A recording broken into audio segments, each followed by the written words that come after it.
আগে ডায়লগ দিত যে শেখ হাসিনা হলো আমাদের রোল মডেল। জোরে বলেন কি মডেল? এখন হাসিনাই এমন মডেল হচ্ছে, ওর মডেল দেখে দেখে সব স্বৈরাচাররা পালিয়ে যাচ্ছে। কথাগণ ঠিক কিনা? তবে আমরা সবচাইতে বেশি খুশি হব ওই শেখ হাসিনার রোল মডেল দেখে যদি ভারতের স্বৈরাচার নরেন্দ্র মোদী পালিয়ে যায়। কথা বলেন ঠিক কিনা? আমরা দেখেছি সেই সিরিয়ার ভেতরে বাশার আল আসাদ 24 বছর ধরে স্বৈরাচারী করে ক্ষমতায় ছিল। তার বাবা হাফিজ আল আসাদ 26 বছর ক্ষমতায় ছিল। বাবা এবং ছেলে মিলে 50 বছর ধরে ইমানদার মুসলমানদের নির্যাতন করেছে। লক্ষ লক্ষ মুসলমানদেরকে সিরিয়া দেশ ছাড়া করে দিয়েছে। গতকালকে তিনি ওই সিরিয়া ছেড়ে পালিয়ে যেতে বাধ্য হয়েছে। আমার নবী হাদিস শরীফের মধ্যে বলে ওই সিরিয়ার পূর্ব নাম ছিল শাম। রাসূল বলেন এই শাম দেশের ভেতরেই সর্বপ্রথম আল্লাহ তাআলা হাসরের ময়দান কায়েম করবে। সুবহানাল্লাহ বলবেন না? যেই সিরিয়ার মাটিতে হাজারো নবী রাসূল আল্লাহ তাআলা প্রেরণ করেছেন। 50 বছর ধরে স্বৈরাচাররা ছিল। গতকালকে স্বৈরাচার পালিয়ে গেছে। আমি মনে করি সিরিয়ার মুসলমানদের বিজয়, এই বিজয় শুধু তাদের বিজয় নয়, এটা পৃথিবীর 200 কোটি মুসলমানদের বিজয়। এটা তামাম পৃথিবীর ইমানদারদের বিজয়। আমরা দেখেছি বাশার আল আসাদ পালিয়ে যাওয়ার পরেই তারা মাটিতে সেজদা দিয়েছে। হাজারো মানুষ সেজদায় পড়ে গেছে। আল্লাহর নামের তাকবীর দিয়ে তারা আনন্দিত হচ্ছে। এই বাংলাদেশেও স্বৈরাচার হাসিনা যেদিন পালিয়ে গেছে, বাংলাদেশের মানুষ আনন্দ পাইছে নাকি পায় নাই? ওই রকম বাশার আল আসাদ 24 বছর ধরে, আজকে দেখলাম মিডিয়ার ভেতরে এই বাংলাদেশে শেখ হাসিনা যেই রকম আয়না ঘর তৈরি করেছিল, ওই বাশার আল আসাদও একটা আয়না ঘর তৈরি করেছিল, যার ভেতরে হাজার হাজার ইমানদার মুসলমানদের বন্দী করে রেখেছিল। আজকে তাদের বের করা হয়েছে। এই জন্য বলা হয় পৃথিবীর যত স্বৈরাচার আছে প্রত্যেকটা স্বৈরাচারের কাজকর্ম একই হয়, ক্ষমতার টিকে থাকার জন্য। কথা কর না কে? মানে সব স্বৈরাচারের একই স্বভাব। এরা জুলুম করে জোর করে ক্ষমতা থাকার জন্য। এই জন্য বাংলাদেশের শাইখুল হাদিস আল্লামা মামুনুল হক বলেছে বাংলাদেশের শেখ হাসিনা সম্পর্কে তিনি একটা কথা বলেছে। আমি কি বলবো? শোনেন, উনি বলেছে যে একটা গিলাসের ভেতরে ফিরাউন, নমরুদ, কারুন, হামান সবগুলোকে একটা গিলাসের মধ্যে রাখে ঘন্টন মারলে একটা শেখ হাসিনা তৈরি হয়। কথা কি বুঝেছেন? মানে নমরুদ, ফিরাউন, আবু জেহেল, হারুন, কামান এদের যা যা স্বভাব ছিল প্রত্যেকটা স্বভাব আমাদের বাংলাদেশের স্বৈরাচার রাবেয়া বসরি হাসিনের মধ্যে ছিল। ঠিক এত আসতে বললেন কে? এ জোরে কোন ঠিক? এ জোরে বলেন।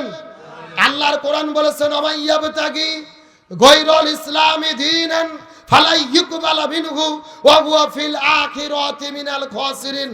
কোরআনের নিয়ম বাদ দিয়ে যদি কেউ বিয়ে করে ওই বিয়ে কবুল হবে না। কোরআন সুন্নাহ বাদ দিয়ে যদি কেউ ব্যবসা করে ওই ব্যবসা কবুল হবে না।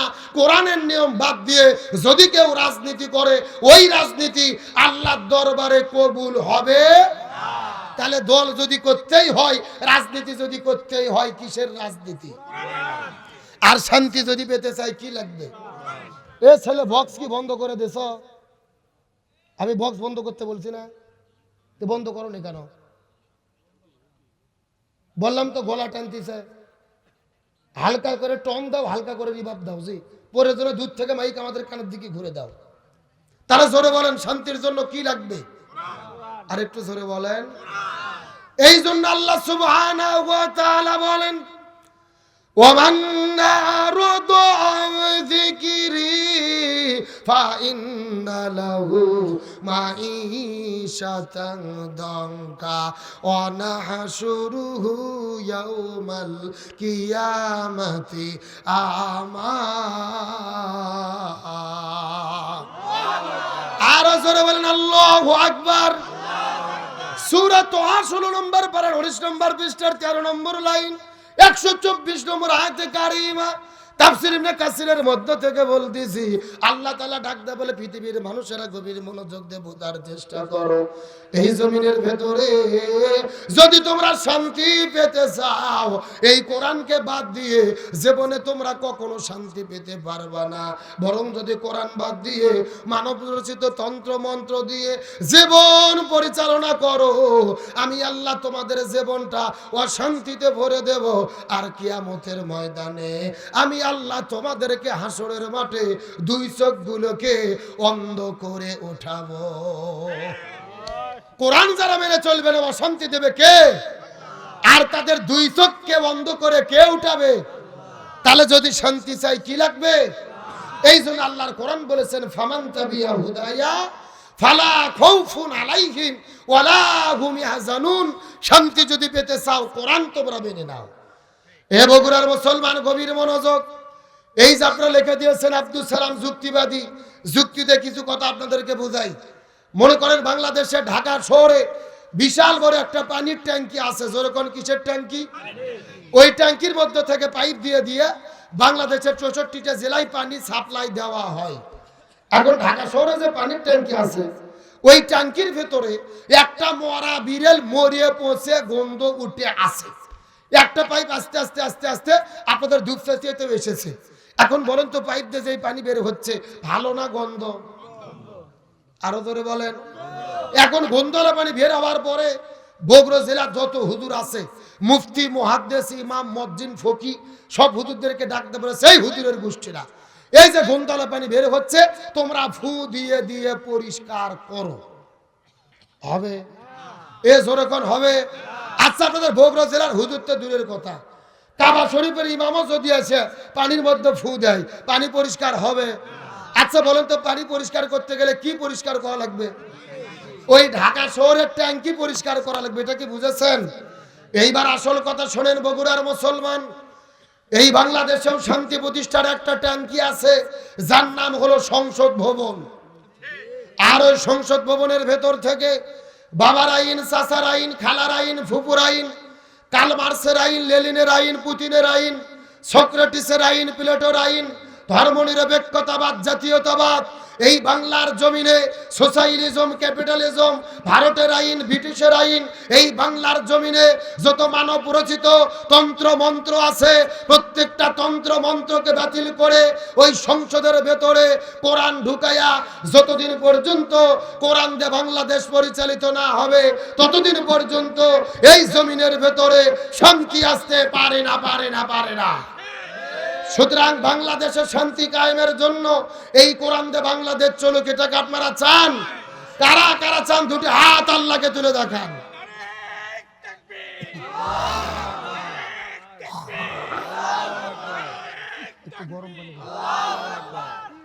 শেষ হয়ে গেল।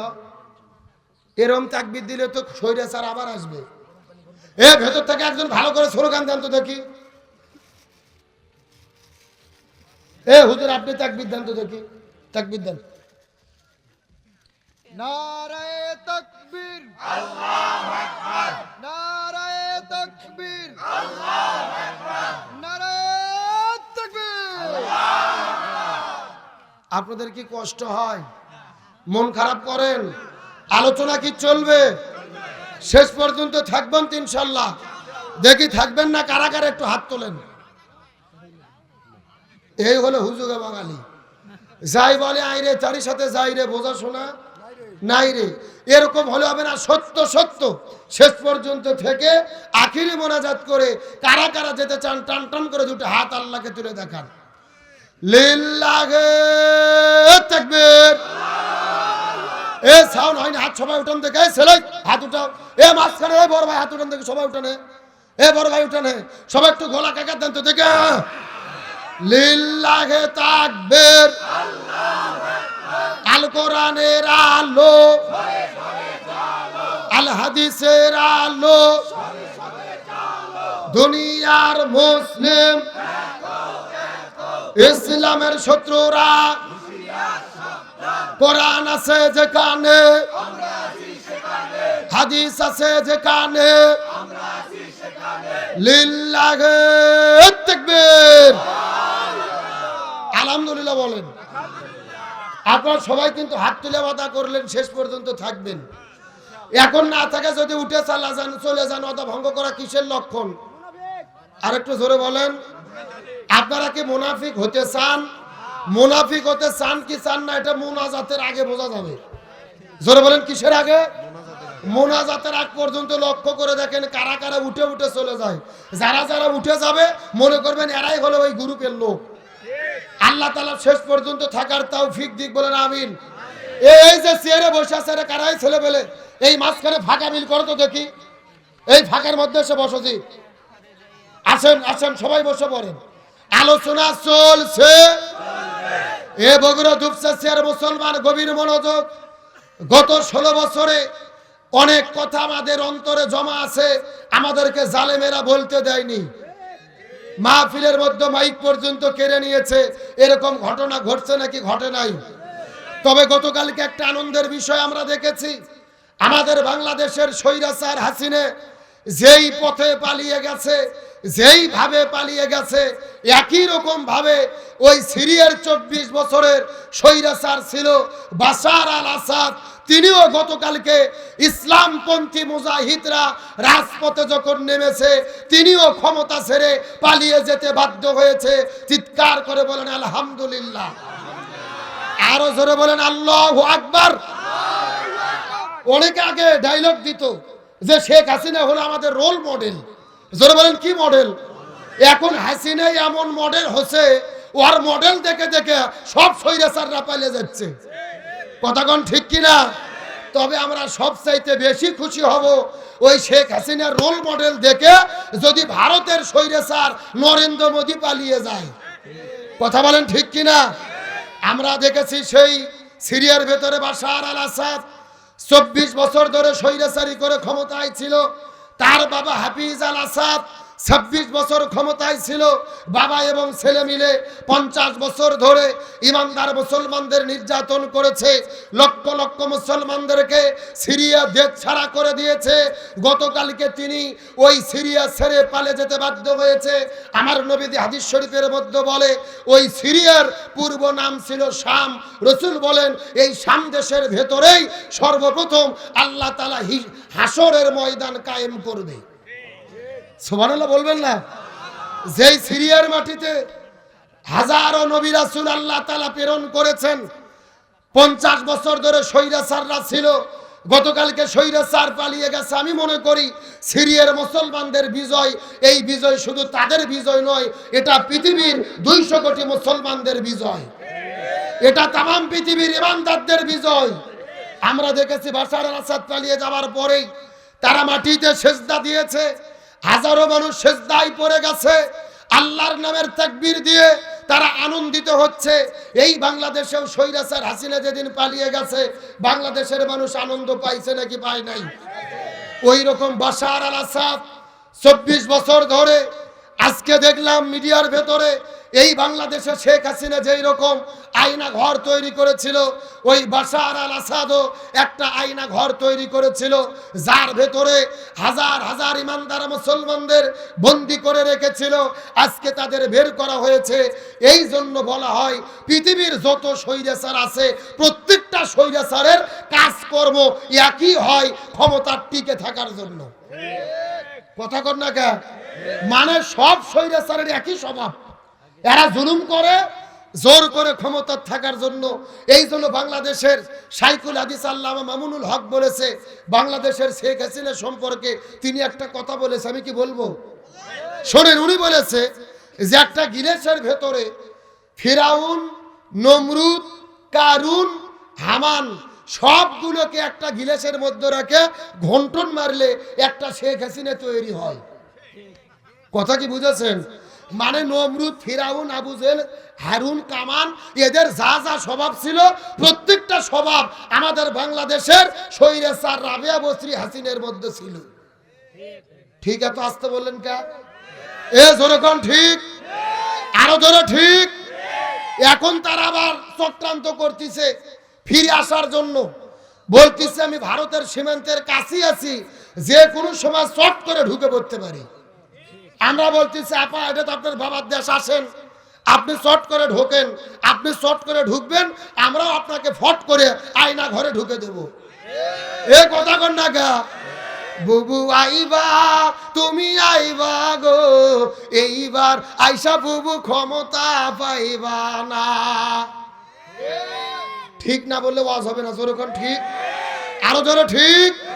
বুবু আইবা, তুমি আইবা গো, সেই দিন আইসা বুবু ক্ষমতা পাইবা না। খোঁজ নেই বুবু কাদের কাকার, অবস্থা খারাপ দরবেশ বাবার, হারুন আঙ্কেল এখন সামনেও আসে না। নেতা কর্মী সব জেলের ভেতর, আমি আসি ডরের উপর, কখন জানি আসে গ্রেফতারি পরোয়ানা। বুবু আইবা, তুমি আইবা গো, সেই দিন আইসা বুবু ক্ষমতা পাইবা না। বয়স তোমার 80 বছর, ডাকিছে বুবু তোমায় কবর, দাফন হবে কোথায় সেইটা ভাবলা না। বুবু আইবা, তুমি আইবা গো, সেই দিন আইসা বুবু সিয়ের পাইবা না। এ কথা কোন ঠিক কিনা? আল্লাহর কোরআন বলেছে কুতিবা আলাইকুমুল কিসাস, জীবনের পরিবর্তে জীবন, হাতের পরিবর্তে হাত, পায়ের পরিবর্তে পা, চোখের পরিবর্তে চোখ। এই আয়াতের ডিজিটাল ব্যাখ্যা হলো আয়না ঘরের পরিবর্তে আয়না ঘর। আজকে ওরা আয়না ঘর তৈরিকে আমরা করছি না, ওরা করেছে। আরে ভাই, অক্সফোর্ড ডিকশনারি সার্চ দেও, আয়না ঘর শব্দ খুঁজে পাওয়া যায় না। আমাদের প্রিয় ভাই ব্রিগেডিয়ার আমান আজমি, ব্যারিস্টার আরমানকে 13 বছর ধরে ওই আয়না ঘরের মধ্যে বন্দি করে রেখেছে। সূর্যের আলো দেখতে দেয়নি, বাইরের বাতাস দেখতে দেয়নি। এমনকি যখন মসজিদে মাইকের আজান হতো, জোরে জোরে গান বাজাইয়া শব্দ পর্যন্ত বন্ধ করে আজানের শব্দ শুনতে দিত না। সুতরাং আমরা বলি, ওই স্বৈরাচারেরা যে আয়না ঘর করেছে, ওই স্বৈরাচারের যত এমপি মন্ত্রী ছিল, ওদেরকে গ্রেপ্তার করে জেলে বন্দি রেখে জামাই আদর করলে হবে না। যতদিন তাদের বিচার চলে ততদিন পর্যন্ত এদেরকে আয়না ঘরে বন্দি করে রাখতে হবে। আর আয়না ঘরে বন্দি করে রাখলেই আয়না ঘরের কেমন স্বাদ, কেমন মজা, কেমন ঠেলা ওরা হারে হারে টের পাবে। ওই বাশার আল আসাদ যখন পালিয়ে গেছে, তার ভাস্কর্য ছিল, মূর্তি ছিল, মানুষেরা তার মূর্তিকে ঘুরে দিয়ে মাথার মধ্যে লাথি মারতিছে, ভেঙে চুরমার করে দিচ্ছে। আল্লাহু আকবার কোন। ওই বাশার আল আসাদ আর তার পিতা হাফিজ আল আসাদ এদের মূর্তি ভরে ফেলেছিল। আর বাংলাদেশে শেখ হাসিনা তার পিতা বঙ্গবন্ধুর মূর্তি সাজাইয়া, পুরো মোড়ে মোড়ে মূর্তি বানাইয়া, ভাস্কর্য বানাইয়া পুরো বাংলাদেশের মানুষকে শিরকের দিকে ঠেলে দিয়েছিল। তার বাবাকে বানাইছিল জাতির পিতা। কিসের পিতা? আচ্ছা বলেন তো, মুসলমানদের জাতির পিতা কে? আরো জোরে বলেন। আল্লাহর কোরআন বলেছেন মিল্লাতা আবিকুম ইব্রাহিম ওয়া সাম্মাকুমুল মুসলিমিন, মুসলমানদের জাতির পিতা ইব্রাহিম আলাইহিস সালাম।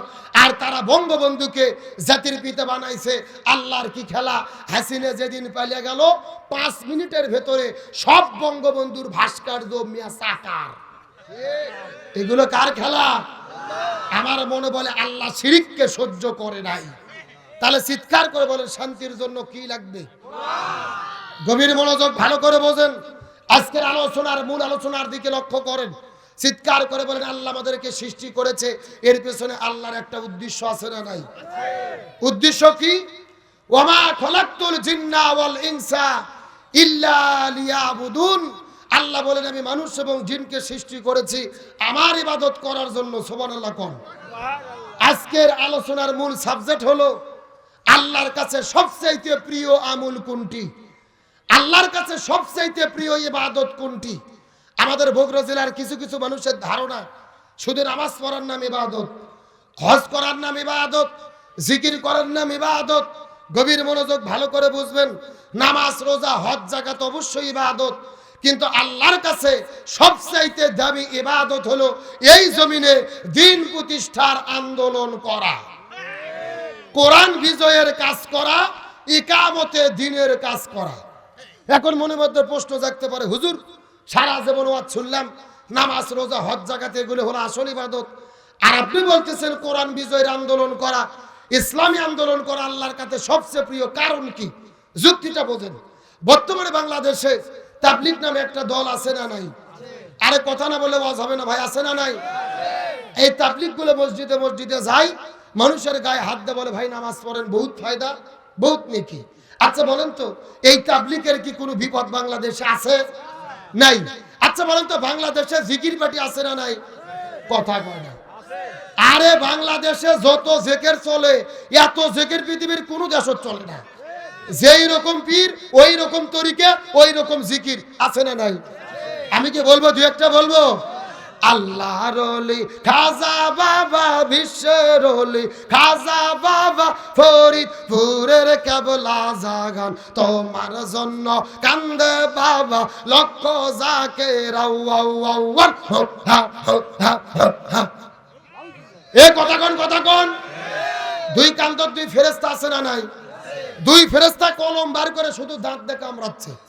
আল্লাহ বলছে, কে ফেরেশতা কলম দাঁত দিয়ে কামড়াও কেন? ফেরেশতারা বলতেছে, আল্লাহ আমরা তো বুঝবের পাননি, লিখবো কি? কেন কোরআন হাদিসের মধ্যে হোকামুকি কোতাকুতি কোনো জিকির আছে? এই বাংলাদেশে তো জিকির চলে, বসেন বসেন বসে যান। আর গতকালকে ফেসবুকে দেখলাম একটা মাহফিলের ভেতরে কিছু শ্রোতা জিকির করতে করতে বাস ধরে ওই আপনার লাপাতে লাপাতে একেবারে বাঁশের মাথার চড়ে ওই যে আপনার বাদুরের মতো ঝুলতিছে। কথা কন না কে? এদের এই বাদুরের মতো ঝুলন্ত জিকির আর নাচানাচির জিকির দেখে ওই হিন্দু বৌদ্ধ খ্রিস্টান বিধর্মীরা আমাদেরকে নিয়ে হাসি ঠাট্টা তামাশা করে। জিকির করা হলো ফরজ ইবাদত। আল্লাহর কোরআন বলছেন, ফাযকুরুনি আযকুরুকুম, তোমরা আমার জিকির করো। জিকির করা হলো ফরজ। তে জিকির যদি করতে হয় ভালোভাবে রাসূলের তরিকায় করতে হবে। জিকিরের নামে হাসি ঠাট্টা তামাশা করা যাবে না। এদের এই লাফালাফি দেখে আবার কিছু শিল্পীরা গান বার করছে, এত লাফাস কেন রে তোরা, এত লাফাস কেন, এত লাফাস কেন রে তোরা, এত লাফাস কেন, লাফায়া খোদারে পাইলে আগে পাইতো ব্যাং। কথা কিন্তু মারাত্মক কথা। বলতেছে শুধু লাভ পারে পারে যদি আল্লাহ পাওয়া যেত, তে আল্লাহ সর্বপ্রথম ব্যাং পাইতো। কথাগণ ঠিক কিনা? রাসূল হাদিসের মধ্যে বলেছে সহিহ তরিকার জিকির হলো 4টে। জোরে বলেন কয়টা? সুবহানাল্লাহ, আলহামদুলিল্লাহ, লা ইলাহা ইল্লাল্লাহ, আল্লাহু আকবার। এই 4টা শব্দ ছাড়া সহিহ তরিকার কোনো জিকির। অথচ জিকিরের নামে ভণ্ডামি বাংলাদেশে আছে না নাই? আরো জোরে বলেন। এখন আমি আপনাদেরকে যেই বিষয়টা বোঝানোর চেষ্টা করব। আচ্ছা বলেন তো, এই জিকির পার্টি বাংলাদেশে যারা আছে এদের কি কোনো বিপদ আছে? নাই। তার মানে বোঝা গেল নামাজের দাওয়াত দিলে বিপদ হয় না, জিকিরের নাচানাচি করলে বিপদ হয় না, রোজা রাখলে বিপদ হয় না, প্রতি বছর হজ করলে বিপদ হয় না। বাংলাদেশে একটা ইবাদত করলে বিপদ হয়। বলেন তো ওটা কোন ইবাদত? খুব ভালো করে বোঝেন। নামাজে বিপদ নেই, হজে বিপদ নেই, রোজাতে বিপদ নেই, জিকিরে বিপদ নেই। এই বাংলাদেশে তারাই বিপদে পড়ে যারা বাংলার জমিনে কোরআন প্রতিষ্ঠার আন্দোলন করে। আর এই জন্য আল্লাহর কাছে সবচাইতে প্রিয়, সবচাইতে দামি ইবাদত হলো কোরআন বিজয়ের আন্দোলন করা। গভীর মনোযোগ, ভালো করে বুঝবেন। আমার নবীজি রমজান মাসে 16 দিন রোজা থেকেছে। জোরে বলেন কয়দিন? তথ্যটা ভালো করে মাথাতে ঢুকান। 17ই রমজান সকালবেলা নবীজি খেজুর খাইলেন, পানি খাইলেন, রোজা ভেঙে ফেললেন। সাহাবীদেরকে বলেন তোমরাও রোজা ভেঙে ফেলো। সাহাবীরা বলতেছে, ইয়া রাসূলুল্লাহ, এটা কেমন কথা? আপনি না গত 3 দিন আগে ওয়াজ করলেন একটা রোজার এত দাম, যদি কেউ ইচ্ছা করে ছেড়ে দেয় লাগাতার 60টা রোজা রাখতে হবে, আবার যদি একটা রোজা ছেড়ে দেয় আবার 60টা রোজা রাখা লাগবে। আর আপনি রোজা ছাড়তে বলতেছেন কেন? রসুল বলতেছে বেশি বোঝার চেষ্টা করো না। ওয়ামা আতাকুমুর রাসূলু ফাখুযুহু ওয়ামা নাহাকুম আনহু ফান্তাহু। আমি নবী যা বলি তা তোমরা করো, যা করতে নিষেধ করি তা থেকে দূরে থাকো। আবু জেহেল মদিনা আক্রমণ করেছে, আর বসে থাকা যাবে না। এখন আবু জেহেলের মোকাবেলা করতে হবে। তার মানে বোঝা গেল রোজা দামি ইবাদত, কিন্তু রোজার চাইতেও দামি ইবাদত হলো এই জমিনে কোরআন বিজয়ের আন্দোলন করা। আমার প্রিয় বন্ধুগণ, মুসলমান ভাইরা গভীর মনোযোগ, কোন দিকে তাকাতাকি নাই, কথাগুলো সুন্দর করে মাথার মধ্যে ঢুকানোর চেষ্টা করবেন। নবীজির চাচা হযরতে হানজালা রাদিয়াল্লাহু তাআলা নতুন বিবাহ করেছেন। বিয়ে করার পরে বউটাকে নিয়ে যখন বাসর ঘরের মধ্যে চলে গেছে, ওই বাসর ঘরের মধ্যে যাওয়ার পরে স্ত্রীর সঙ্গে যখন ফুলসজ্জা রাত পার করতেছিলেন, বাসর ঘরের ভেতরে স্বামী স্ত্রী সময় পার করতেছিল, এমন সময় বাইর থেকে কে যেন ডাক দে বলে, কুতিলা মুহাম্মদ, কুতিলা মুহাম্মদ, মুসলমানদের নবী মুহাম্মদ সাল্লাল্লাহু আলাইহি ওয়াসাল্লাম বিদায় নিয়ে চলে গেছে। এই কথা শোনার পরে হযরত হানজালা বাসর ঘরের মধ্যে বিছানার মধ্যে স্ত্রীকে রাখার পরে লাফ দিয়ে ওঠার পরে হাতের মধ্যে বদনা নিলেন, তিনি ফরজ গোসল করবে, তারপরে জিহাদের ময়দানে চলে যাবে। এমন সময় শুনতে পারে বাইরে থেকে কে যেন ডাক দে বলে, ফানান, যুদ্ধ শুরু হয়ে গেছে, কুতিলা মুহাম্মদ, মুহাম্মদ সাল্লাল্লাহু আলাইহি ওয়াসাল্লাম বিদায় নিয়ে চলে গেল। এই কথা শোনার পরে হযরতে হানজালা হাতের মধ্যে থেকে ওই গোসলের বদনার পানিগুলো ফেলে দেওয়ার পরে হাতের মধ্যে তলোয়ার নিয়ে ওই জিহাদের ময়দানে যখন দৌড়ে দৌড়ে দৌড়ে যাওয়া শুরু করবে, পিছন দিক থেকে স্ত্রী হাতটা টেনে ধরে ডাক দে বলে, স্বামী গো, আপনি জিহাদের ময়দানে চলে যান, আমার কোনো আপত্তি নাই, কিন্তু আপনার কাছে কথা হলো, আপনার তো ফরজ গোসল বাকি, আপনি গোসল না করে কেমনে জিহাদের ময়দানে যাবেন? এমন সময় স্বামী ডাক দে বলে, বিবি রে, আমি যদি গোসল করা শুরু করে দেই, গোসল করতে করতে আমার যদি সময় বেশি লাগে, আর যদি মুসলমানদের নবী উহুদের প্রান্তরে যদি শহীদ হয়ে বিদায় নিয়ে চলে যায় হাসরের ময়দানে, আল্লাহ যদি আমাকে প্রশ্ন করে, হানজালা রে, তুমি তো বাসর ঘরের মধ্যে ছিলে, আর দিনের নবী উহুদের প্রান্তরে শহীদ হয়ে বিদায় নিয়ে চলে গেল, তুমি কেমন করে বাসর ঘরের মধ্যে সময় পার করলে? ওগো বিবি রে, আল্লাহ যদি প্রশ্ন করে, তাহলে আমি আল্লাহর কাছে কেমন করে জবাব দেব?